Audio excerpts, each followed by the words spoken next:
Commerce for you में आपका स्वागत है।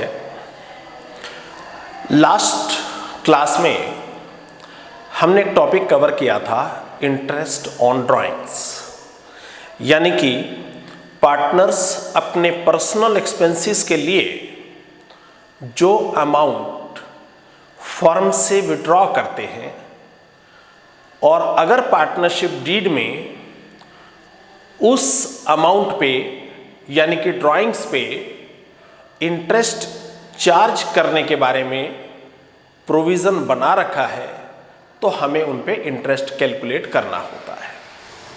तो इंटरेस्ट की कैलकुलेशन के हमने वहाँ पे दो मेथड्स स्टडी किए थे। पहला था प्रोडक्ट मेथड, जिसमें हमने मंथली ड्राइंग्स को पीरियड आउटस्टैंडिंग, जितना पीरियड ड्राइंग्स की डेट के बाद बचा हुआ था उस आउटस्टैंडिंग पीरियड से मल्टीप्लाई करके प्रोडक्ट्स लिए थे और फिर प्रोडक्ट्स का टोटल लेकर इंटरेस्ट कैलकुलेट किया था। वहीं हमने एक शॉर्टकट मेथड उसके बारे में भी मेंशन किया था, लेकिन शॉर्टकट मेथड के लिए दो प्री रिक्विजिट्स थी, दो कंडीशंस होनी चाहिए थी और वो दोनों कंडीशंस साइमल्टेनियसली फुलफिल होनी चाहिए, यानी कि एक साथ एक पूरी हो गई और दूसरी नहीं हुई तो इट मीन्स आपकी कोई भी कंडीशन पूरी नहीं हुई, तब भी आपको प्रोडक्ट मेथड ही फॉलो करना पड़ेगा। तो हम एक इसी तरह का क्वेश्चन टीएस ग्रेवाल की बुक का ले रहे हैं, क्वेश्चन नंबर 34 है 2019 एडिशन का। उसमें आप देख रहे हैं दो पार्टनर हैं, एक पार्टनर है कनिका और दूसरा पार्टनर है उसका नाम है गौतम। दोनों ही पार्टनर्स की कैपिटल बता रखी है, प्रॉफिट शेयरिंग रेशो गिवन है और फिर उनकी ड्राइंग्स के अमाउंट भी दे रखे हैं और साथ में डेट्स भी दे रखी हैं। अब क्वेश्चन की अगर आप लास्ट लाइन पढ़ें, जो लास्ट सेंटेंस नीचे दिया हुआ है बिल्कुल, उसमें सिंपली आपसे पूछा गया है कैलकुलेट इंटरेस्ट ऑन ड्राइंग्स और साथ में परसेंटेज मेंशन की हुई है और वो परसेंटेज कितनी है, 6% पर एनम। जब आपको interest on drawings he calculate करना है केवल, तो ना तो हमें इसमें कैपिटल्स की ज़रूरत है, ना ही हमें इस क्वेश्चन में प्रॉफिट शेयरिंग रेशो से कोई फ़र्क पड़ता है, वो कुछ भी हो, इसी तरह से अमाउंट ऑफ कैपिटल कुछ भी हो, इनसे हमें कोई फ़र्क नहीं पड़ता। लेकिन जो विद्यार्थियों के लिए नोटिस करने वाली बात है वो दोनों की ड्राइंग्स में एक बड़ा डिफरेंस है। सबसे पहले आप कनिका की ड्राइंग्स को जरा एक बार स्टडी कीजिए कि कनिका ने कब कब ड्राइंग्स की और क्या क्या उनके अमाउंट्स हैं। तो आप देख पा रहे हैं कि कनिका ने जब भी ड्राइंग्स की तो उसके अमाउंट डिफरेंट थे, कभी भी सेम अमाउंट की ड्राइंग्स उसने की ही नहीं। वहीं अगर हम डेट पे ध्यान करें तो जो इंटरवल है ड्राइंग्स का, जो पीरियड है, जो टाइम लैग है, वह भी इक्वल नहीं है। तो क्या आप यहां पे शॉर्टकट मेथड से इंटरेस्ट कैलकुलेट कर सकते हैं? जी नहीं, क्योंकि शॉर्टकट मेथड के लिए हमने पढ़ा था कि दोनों कंडीशन पूरी होनी चाहिए। यहां तो कोई भी कंडीशन पूरी नहीं होती और दोनों साइमल्टेनियसली पूरी होनी चाहिए। तो इसीलिए यहां पर तो हमें प्रोडक्ट मेथड की शरण में ही जाना पड़ेगा। तो प्रोडक्ट मेथड से हम कनिका का इंटरेस्ट ऑन ड्राइंग्स कैलकुलेट कर सकते हैं। तो देखिए कनिका ने ड्राइंग्स कब कब की है।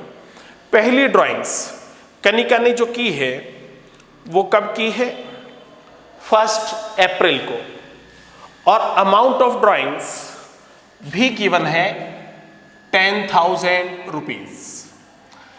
अब फाइनेंशियल ईयर हमारा जो स्टार्ट होता है वो 1 अप्रैल से ही स्टार्ट होता है, यानी कि first drawings on the very first day of the financial year ही कर दी, यानी कि 12 के 12 महीने का पीरियड अभी आउटस्टैंडिंग है, कुछ भी पीरियड अभी उसमें से बीता नहीं है, इलैप्स नहीं हुआ है। तो इट मींस इस 10,000 की ड्राइंग्स के अमाउंट पे कनिका को फुल ईयर का मींस 12 मंथ्स का इंटरेस्ट पे करना पड़ेगा। तो 10,000 को आप इसलिए 12 से मल्टीप्लाई कर देंगे तो प्रोडक्ट्स आपके आ जाएंगे 1,20,000। ये हो गई कनिका की फर्स्ट ड्राइंग्स। 1 अप्रैल को साल के पहले दिन उसने 10,000 विड्रॉ किए, तो पूरे 12 मंथ्स आउटस्टैंडिंग से हमने 12 से मल्टीप्लाई कर दिया। नेक्स्ट ड्राइंग्स उसने की 1 जून को और अमाउंट है 9,000 रुपीज। अब 1 जून से पहले 2 मंथ्स हैव इलैप्स्ड, 2 महीने बीत चुके हैं, मंथ ऑफ अप्रैल एंड मई। तो 2 महीने अगर बीत चुके हैं 12 महीने में से, तो फिर पीरियड रिमेनिंग कितना था, आउटस्टैंडिंग कितना था, वो बचेगा आपका 10 मंथ्स। तो यानी कि इस 9,000 पे जो अमाउंट विड्रॉ किया है कनिका ने, उस पे उसे 10 मंथ्स का इंटरेस्ट पे करना होगा। तो इसको 10 से आप मल्टीप्लाई कर दीजिए, 10 मंथ्स का इंटरेस्ट पे करना है, तो ये आपके प्रोडक्ट्स हो गए 90,000। अब आगे चलते हैं क्वेश्चन में। तो नेक्स्ट ड्राइंग्स जो है वो 1 नवंबर को की हुई है, 1 नवंबर को, यानी कि 1 नवंबर से आप पीरियड देखिए कितना बचा हुआ है, क्योंकि नवंबर 1 है तो नवंबर भी कैलकुलेट होगा, नवंबर का भी इंटरेस्ट पे करना पड़ेगा, नवंबर दिसंबर और जनवरी फरवरी मार्च लास्ट क्वार्टर तो है ही।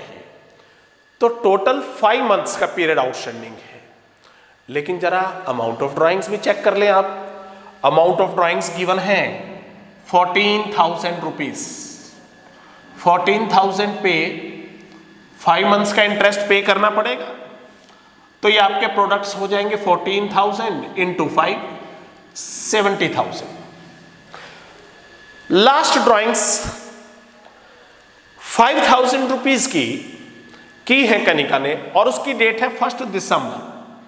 जब 1 दिसंबर को ड्राइंग्स की है तो दिसंबर भी हमें लेना पड़ेगा, क्योंकि दिसंबर की भी पहली ही तारीख को ड्राइंग की है उसने, पूरा दिसंबर भी अभी बाकी था। तो एक तो दिसंबर हो गया, और फिर जनवरी फरवरी मार्च 3 महीने हो गए लास्ट क्वार्टर के। टोटल 4 मंथ्स अभी रिमेनिंग थे, बचे हुए थे। तो 5,000 इंटू 4 कर दें, क्योंकि इस पे आपको 4 मंथ्स का इंटरेस्ट पे करना पड़ेगा। तो यहां पे आपके प्रोडक्ट्स आ जाएंगे 20,000। बस ये ड्राइंग्स थी कनिका की। अब प्रोडक्ट मेथड में हम करते क्या हैं, प्रोडक्ट्स निकालने के बाद सम ऑफ प्रोडक्ट्स यानी कि प्रोडक्ट्स का टोटल जोड़ कर लेते हैं। तो यहां पे आप सम ऑफ प्रोडक्ट्स ले लीजिए, ये आपका हो गया पूरा 3 लाख रुपीज, 3 लाख रुपए आपका सम ऑफ प्रोडक्ट्स आ गया। अब हमें इंटरेस्ट कैलकुलेट करना है। रेट ऑफ इंटरेस्ट गिवन है सबसे लास्ट सेंटेंस में, नीचे क्वेश्चन में रेट ऑफ इंटरेस्ट दे रखी थी 6% पर एनम। तो लीजिए आप 3 लाख को यहां पे लिखिए, सम ऑफ प्रोडक्ट्स 3 लाख इंटू 6% के लिए 6/100 कर दीजिए। लेकिन पॉइंट यहां पे फिर वही है जो हमने स्टडी किया था इंटरेस्ट ऑन ड्राइंग्स की कंसेप्चुअल पार्ट में। Rate of interest 6% per annum है, वार्षिक है, लेकिन अमाउंट ऑफ ड्राइंग्स जो हमने लिया है वो प्रोडक्ट वाइज लिया है, प्रोडक्ट लिए हैं और मंथ वाइज लिए हैं, मंथली प्रोडक्ट्स हैं। तो हम रेट ऑफ इंटरेस्ट को भी मंथली में कन्वर्ट करेंगे पहले, और उसके लिए आपको 1/12 करना पड़ता है, ये आप कर चुके हैं पहले। तो कर दीजिए इंटू 1/12, ये आपका रेट ऑफ इंटरेस्ट को मंथली में कन्वर्ट करने के लिए हो गया। अब आप इंटरेस्ट कैलकुलेट कर सकते हैं इसीलिए। ये आपका अमाउंट ऑफ इंटरेस्ट आ रहा है कनिका के केस में 1500 रुपीज, यानी कि कनिका ने जो ड्राइंग्स ड्यूरिंग द ईयर की हैं उस पे अगर 6% पर एनम से उसे रेट ऑफ इंटरेस्ट से इंटरेस्ट देना हो तो उसका अमाउंट ऑफ इंटरेस्ट होगा 1500 रुपीज। लेकिन जब आप क्वेश्चन में आगे बढ़ते हैं तो जो सेकंड पार्टनर है गौतम, उसकी ड्राइंग्स का जरा पैटर्न चेक करें। उसने जिन जिन डेट्स पे ड्राइंग्स की हैं वो एक्चुअली हर क्वार्टर की फर्स्ट डे को ड्राइंग्स की है। अब क्वार्टर्स हमारे फाइनेंशियल ईयर जब 1 अप्रैल से स्टार्ट होता है तो 1 अप्रैल टू 30 जून फर्स्ट क्वार्टर होगा, 1 अप्रैल 30 जून। सेकेंड क्वार्टर नेक्स्ट डे 1 जुलाई से शुरू हो जाएगा, 1 जुलाई, और ये चलेगा आपका 30 सितंबर तक। थर्ड क्वार्टर 1 अक्टूबर को स्टार्ट होगा आपका, और ये क्वार्टर आपका चलेगा 31 दिसंबर तक। फिर 1 जनवरी से आपका लास्ट क्वार्टर स्टार्ट हो जाएगा, और यह क्वार्टर आपका ईयर एंड में ही 31 मार्च को समाप्त होगा। अब जो पैटर्न है गौतम की ड्राइंग्स का वो यहां पे है। उसने ड्राइंग्स की है 1 अप्रैल को, यानी कि फर्स्ट क्वार्टर के पहले दिन, in the beginning of first quarter. फिर 1 जुलाई, ये भी in the beginning of second quarter है, और फिर 1 अक्टूबर, ये भी बिगिनिंग है थर्ड क्वार्टर की, और 1 जनवरी लास्ट क्वार्टर की बिगिनिंग में। तो पैटर्न को आप ध्यान से जब देखते हैं इसके ड्राइंग्स के तो आपको पता लगता है कि गौतम ने ड्राइंग्स जो की हैं in the beginning of each quarter की है। जब हम in the beginning of each quarter करते हैं तो मैंने आपको एक फार्मूला दिया था शॉर्टकट मेथड से, अमाउंट ऑफ ड्राइंग्स भी इक्वल होना चाहिए, और वो है भी यहाँ पे। अब अमाउंट ऑफ ड्राइंग्स इसका गिवन है आपको 15,000 पर क्वार्टर इसने की है। तो हमने फार्मूला पढ़ा था जब in the beginning of each quarter करें तो पहले आप एवरेज कर लो ईयर का, 12 मंथ्स का हाफ 6 मंथ्स, और उसमें प्लस हाफ क्वार्टर यानी कि 1.5 मंथ्स ऐड कर लो। कैसे हमने ये कैलकुलेट किया तो देखिए, इसके लिए हम एवरेज पीरियड किस तरह से निकालते हैं। जो 7.5 मंथ्स है एक्चुअली हमें वो किस तरह से प्राप्त हुआ 7.5 मंथ्स। तो एवरेज पीरियड करने के लिए हम लेते हैं, जब गौतम ने पहली ड्राइंग्स की, ध्यान करें पहली ड्राइंग्स जिस दिन की उसके बाद कितने मंथ्स रिमेनिंग थे। अब हम इस केस में देख पा रहे हैं गौतम ने फर्स्ट ड्राइंग्स 1 अप्रैल को ही कर ली थी, तो 1 अप्रैल यानी कि पहले ही दिन फाइनेंशियल ईयर के, तो 12 मंथ्स पूरा का पूरा period full year outstanding period था आपका। तो period outstanding after first drawings वो है 12 मंथ्स प्लस, अब लास्ट ड्राइंग्स कब की है इसने। लास्ट ड्राइंग्स आप देख पा रहे हैं 1 जनवरी को की है। अब 1 जनवरी के बाद पीरियड रिमेनिंग कितना था, पीरियड आउटस्टैंडिंग कितना था, वो था 3 मंथ्स, जनवरी फरवरी मार्च। तो आपने पहले लिया 12 मंथ्स यानी कि period remaining outstanding after first drawings plus 3 months यानी कि period remaining outstanding after last drawings upon 2, इनको 2 से भाग कर दीजिए, एवरेज हो जाएगा आपका अपॉन 2। तो 12 प्लस 3 15 अपॉन 2 7.5। तो इस तरह से ये 7.5 मंथ्स की अगर आप ड्राइंग्स पे इंटरेस्ट कैलकुलेट कर देंगे तो 7.5 मंथ्स का इंटरेस्ट कैलकुलेट करने से आपका शॉर्टकट मेथड से एग्जैक्ट इंटरेस्ट गौतम की ड्राइंग्स पे आ जाएगा। तो चेक करते हैं, एक्चुअल अमाउंट ऑफ ड्राइंग्स लेना होता है क्योंकि प्रोडक्ट मेथड का कोई यूज नहीं है, यहाँ पे कर तो सकते हैं हम लेकिन वो लेंथी होता है, तो उसको लेंथी मेथड को हम छोड़ देते हैं यहाँ पे।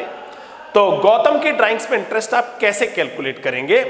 तो actual amount of drawings 15,000 4 times उसने ड्राइंग्स की है in the beginning of each quarter, तो टोटल अमाउंट ऑफ ड्राइंग्स हो गया 60,000 rupees. 60,000 into rate of interest, Gautam के केस में भी सेम वही 6% पर एनम है, तो हमने कर दिया 6/100 और इंटू अभी आपने कैलकुलेट किया था एवरेज पीरियड 7.5 मंथ्स। कैसे कैलकुलेट किया था, रिवाइज कर रहे हैं। पहली ड्राइंग के बाद जो पीरियड बचा हुआ था 12 मंथ्स वो लिख लो, और फिर लास्ट की ड्राइंग्स के बाद जो रिमेनिंग पीरियड था आउटस्टैंडिंग बचा हुआ वो लिख लो और दोनों को ऐड करके 2 से भाग कर दो, एवरेज आ जाएगा। तो 7.5 मंथ्स के इक्विवेलेंट इंटरेस्ट आप कैलकुलेट कर दीजिए।